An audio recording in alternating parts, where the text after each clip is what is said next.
Welcome back to Mac Talks Football, and Arsenal have demolished Sporting Lisbon 5-1 in their Champions League game tonight, and it was an amazing performance from the Gunners. You have a smiling Mag in front of him because that was a great performance from my club. So let's go ahead and talk about it. As I said, it was simply, astonishing, simply stunning performance by Arsenal. They completely dominated Sporting. Even though it was an away tie, it did not look like that Arsenal were the away team. The moment the game started, they were on the front foot. They took the game to Sporting, and they really made them they really disturb the way that Sporting usually play, especially at home. Like, nobody has really defeated Sporting since 2023. So Arsenal have basically become the first time to defeat them in about 2 years. That's how big of a deal this game was. It was an amazing performance from the get-go. Inside the first 10 minutes, we go ahead and we get a goal. A great play on the right hand side. Cross comes in courtesy of Julian Timber. A great 1-2 with Bukayo Saka. Crosses it in, and there is Gabriel Martinelli, and he puts the ball back in the back of the net. It becomes 1-0, and that just basically takes the game away from Sporting, because they usually dominate at their home stadium, and in this game they were not really able to do it. As I said, the start that Arsenal had, the press that they did, they disrupted Sporting's momentum quite early on. People could say that the fact that Amorim has left the club, it had a sort of a setback for Sporting, but you cannot bring that into consideration quite early on. Arsenal were really good, and I think their performance really deserved those 3 points, and they kept on going. It did not like, they did not score that first goal and just stayed back. They kept on going, and we get that second goal. That pass by a party to pick out Saka was an amazing pass. People are gonna go ahead and talk about Saka's pass to Havertz, but I think that pass just before Saka's pass, the part that Party made, that was even more, even more great one. That was more a hard pass to pick than the one that Saka did. Then he puts it in, easily goes past the keeper, places it in the 6-yard box, and Kai Havertz is there to score the second goal. Then comes the third goal. It is a corner kick, and of course, who else but Gabriel goes there, scores the goal, and goes ahead and does the celebration for Guirakas in his home stadium. I mean, that is complete and utter, shithousery from Gabriel there. I really love him. Like, he really likes to, stir up trouble, and that was an amazing moment to go ahead and score the goal and do the celebration of your opponent's team star player at their home stadium. I mean, that is next level of a shithouse. A great moment for Arsenal, and I think after going into the second half with a 3-0 lead, I think the Arsenal, the manager and the players, they basically, they took their foot off the pedal. When they came out in the second half, the intensity was not that much as compared to the first half, and I think that allowed Sporting to sort of come back into the game. They were not really on Arsenal's level still in the second half, but they were a lot more competitive as compared to first half. I mean, like, first half, it was completely dominated by Arsenal.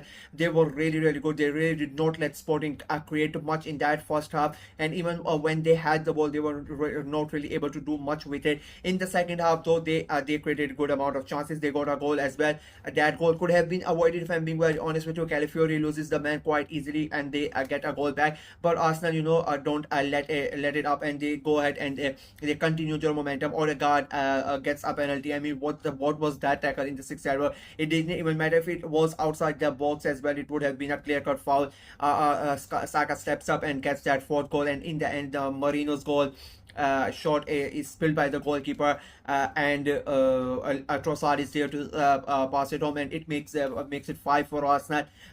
Sporting, as I said, they had a couple of really good chances. Guirakas himself, he hits the crossbar. There was another chance from their captain. Raya made a couple of good saves in the second half. So second half was a lot more competitive. I thought it was going to be a very competitive game, and that second half, like, I thought that the entire game would be like what it was in the second half. I went for a 2-1 win for Arsenal. It ended up being a very easy win for Arsenal. A top-notch performance by the Gunners in an away fixture. That is the most important thing for me personally, that it was an away game, away trip to a place with which is quite hard for teams to go and get the result out of it, but they still managed to go there, and they have gotten the win. It was it's important for their momentum. What has happened just before the international break, those 2-3 weeks, it has not been really good for Arsenal, but after the international break they won in the weekend, over the weekend, in a convincing way. Now they have thrashed Sporting, so the momentum, the confidence is starting to come back. Our main players have sort of come back, or they got returning to form. Saka is there,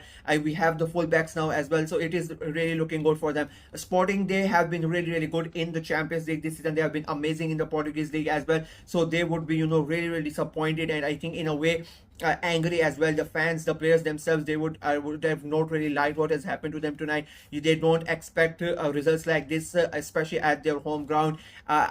Losing the manager, losing Amorim is a big blow to them. How they are going to cope with them without him is going to be quite interesting to see, especially in the Champions League. You should not forget they have like they did not lose any game before this game, so this is their first defeat in the Champions League, so this is a big deal for them, and they have lost in quite a convincing way, in a way humiliating way as well. I mean, a team comes at your home stadium and puts 5 past you. It's not a good look. It doesn't matter whoever the team is, it is always going to be criticized. So that is a big blow for Sporting, and they hope that they would hope that this result doesn't stop them from qualifying to the next round straight away. I keep on saying that top 8 fight is going to be very crucial at the at the and later stages of the season. We already most of the teams have played 5 games. We just have 3 games, and you still don't have a clear-cut idea who is going to end up in that top 8, and you get a guaranteed qualification to the next round. And the fact is, it's not just the guaranteed qualification. The biggest thing that a lot of big teams who are at the moment between those 9 to 24 sports that they are going to look for is to play 2 less games as compared to others, because if you finish in that, you have another a couple of games, extra games, or with already with full season that is that you are going to play. So a lot of those teams, that is why they are fighting so hard to make sure that they don't have to play another extra couple of games. So it will be very interesting tonight. It was not Sporting's night. They got quite, as I said before, they got humiliated by Arsenal, they got thrashed by Arsenal, so it was not a good night for them. Arsenal, on the other hand, I mean, they would be really happy. It was an amazing performance, perfect away day for them. They go there, they had 5 different goal scorers. Almost everybody in the team contributed. Defense was really good. The goalkeeper made 2 great saves. Raya was really good whenever he was called upon. I mean, there was just one slight mistake. Calafiori was not able to catch his man. He slips and whatnot, but I think that we could have avoided that goal. But at the moment, I'm being just too trying to be too perfect and trying to pinpoint one single mistake. Apart from that, I think Arsenal were flawless. Amazing performance, and I'm really happy we get into that top 8. We are Arsenal fans. With we also don't want to play that extra 2 games, so every team is fighting for that. So currently we are in the top 8. We hope we stay in the top 8 at the end of match day 5. But for tonight, it was an amazing performance, a great result for Arsenal, and let's hope it continues in the league, in the weekend as well. That's it for me in this video. Let me know what you guys thought of the game, what you guys thought of Arsenal's performance, and what do you think of Arsenal's chances in the Champions League and Sporting's chances as well. I mean, before this game, it looked like they were a really good team. The what Amorim had built, it looked like it was working and everything was going smoothly for them. But since he has he has left the club, you can see sort of a little cracks already appearing. So it will be interesting to see what's happened there. Let me know what you guys think in the comment section below. Like the video, share it as well, click on the notification bell, and of course subscribe to the channel. We are trying to get to 500 subscribers before the end of the year. That is our target, that is our goal. So please go ahead and subscribe and help the channel in achieving our target. Until next time, bye bye.